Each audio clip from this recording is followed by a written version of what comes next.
الحمدللہ رب العالمین الصلاۃ والسلام علی سید الانبیاء والمرسلین اما بعد فاعوذ باللہ من الشیطان الرجیم بسم اللہ الرحمن الرحیم الصلاۃ والسلام علیک یا سیدی یا رسول اللہ وعلی آلک واصحابک یا حبیب اللہ۔ محترم ناظرین و سامعین، السلام علیکم ورحمۃ اللہ وبرکاتہ۔ ناظرین، سب سے پہلے تو میں آپ سب کو مبارکباد پیش کرتا ہوں کہ اللہ عز و جل نے پاکستان کو ایک عظیم الشان فتح سے نوازا ہے، اور اللہ عز و جل ہمیں فتح سے کیوں نہ نوازتا جبکہ ہماری پاک فوج کا جو مشن تھا اس کا نام بنیان مرصوص تھا، جو قرآن کریم کی آیت کے مطابق تھا۔ بنیان مرصوص کا معنی ایک سیسا پگھلائی دیوار ہے، اور اس کے علاوہ جو ان کا طریقہ کار تھا، حملے کا طریقہ تھا، وہ حضور علیہ السلام کے طریقے کے مطابق، آپ کی حدیث مبارکہ کے مطابق صبح و فجر کے وقت نماز فجر ادا کرنے کے بعد تھا، اور ابتدا اللہ عز و جل کے کلام سے تھی، تو اللہ عز و جل نے ہمیں فتح سے نوازنا ہی تھا۔ اس پر اللہ عز و جل کا شکر ادا کرتے ہیں کہ اللہ عز و جل نے ہمارے اس وطن عزیز کو دشمنوں کے شر سے محفوظ رکھا ہے۔ ناظرین، اللہ پاک نے قرآن کریم میں فرمایا ہے ان اللہ یحب الذین یقاتلون فی سبیلہ صفا کانہم بنیان مرصوص، کہ بے شک اللہ عز و جل ان لوگوں کو پسند فرماتا ہے جو اس کی راہ میں صفیں باندھ کر لڑتے ہیں، گویا وہ سیسا پگھلائی ہوئی دیوار ہیں، یعنی کہ وہ ایک دوسرے کے ساتھ ملے ہوتے ہیں، ایک دوسرے کے ساتھ جڑے ہوتے ہیں، ایک دوسرے کے ساتھ مل کر کھڑے ہوتے ہیں۔ اس وجہ سے فرمایا گیا کہ وہ سیسا پگھلائی دیوار ہے۔ اس وقت میں جب جنگیں ہوتی تھی تو لوگ ایک ساتھ مل کر اکٹھے جمع ہو کر ساتھ کندھے کے ساتھ کندھا ملا کر دشمن پر حملہ آور ہوا کرتے تھے۔ موجودہ دور میں بھی اس طرح ہو سکتا ہے، لیکن اب چونکہ جنگیں ایک مختلف طریقے سے لڑی جاتی ہیں، اب فضائی جنگیں ہیں اور جدید اسلحے کے ساتھ جنگیں لڑی جاتی ہیں، تو ابھی اس طریقہ کار کے مطابق نہیں، لیکن اس طریقے سے بھی لڑی جا سکتی ہیں جس طرح اللہ تعالیٰ نے قرآن کریم میں ارشاد فرمایا تھا۔ اس عظیم فتح میں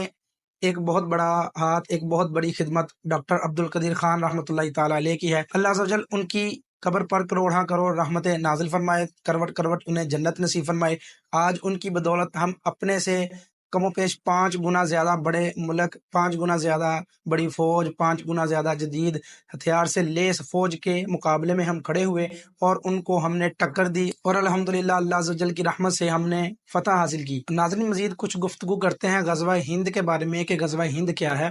اس پر میں کچھ احادیث مبارکہ آپ کی گوش گزار کروں گا۔ پہلی ایک حدیث مبارکہ ہے نسائی شریف کی، اس میں حضرت ثوبان رضی اللہ تعالیٰ عنہ فرماتے ہیں کہ حضور علیہ الصلوۃ والسلام نے فرمایا کہ میری امت کے 2 لشکر ایسے ہیں کہ جن پر اللہ تعالیٰ نے دوزخ کی آگ کو حرام کر دیا۔ ایک فرمایا وہ لشکر جو ہندوستان پر حملہ کرے گا، اور دوسرا جو عیسیٰ بن مریم علیہ الصلوۃ والسلام کے ساتھ ہوگا۔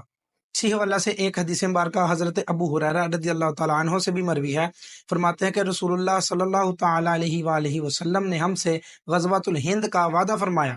اور اگر مجھے یہ نصیب ہوا تو اپنی جان اور مال اس میں کھپا دوں گا، اور اگر میں اس میں مارا گیا تو میں افضل ترین شہداء میں سے ہوں گا، اور اگر زندہ واپس لوٹا تو میں ابو ہریرہ آگ سے نجات یافتہ ہوں گا۔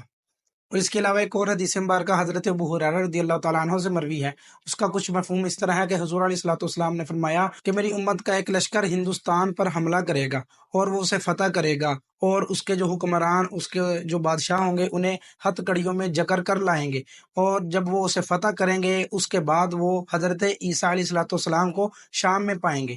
ان حدیث مبارکہ سے واضح ہے کہ غزوہ ہند یعنی ہندوستان کے ساتھ ایک غزوہ ہوگا، ہندوستان کے ساتھ ایک جنگ ہوگی جس میں مسلمان ہندوستان کو فتح کریں گے۔ ابھی تو یہ غزوہ ہند کی ابتدا تھی، ابھی تو یہ ایک چھوٹا سا نمونہ تھا جو ہندوستان کو دکھایا گیا۔ اللہ عز و جل کے حکم سے وہ وقت بھی آئے گا جب پوری دنیا پر اسلام غالب ہوگا اور ہندوستان فتح ہوگا، اس وقت حضرت عیسیٰ علیہ الصلوۃ والسلام کا نزول ہوگا۔ اس بڑی جیت پر اپنی پاک فوج کا شکریہ ادا کرتے ہیں، اپنی پاک فضائیہ کا شکریہ ادا کرتے ہیں، ہمارے جتنے بھی لوگ اس ملک پاکستان کے تحفظ میں حصہ لینے والے ہیں ان سب کا شکریہ ادا کرتے ہیں۔ اللہ عز و جل سے دعا ہے کہ اللہ عز و جل ہمارے اس وطن عزیز کو دشمنوں کے شر سے، دشمنوں کے ارادوں سے محفوظ رکھے۔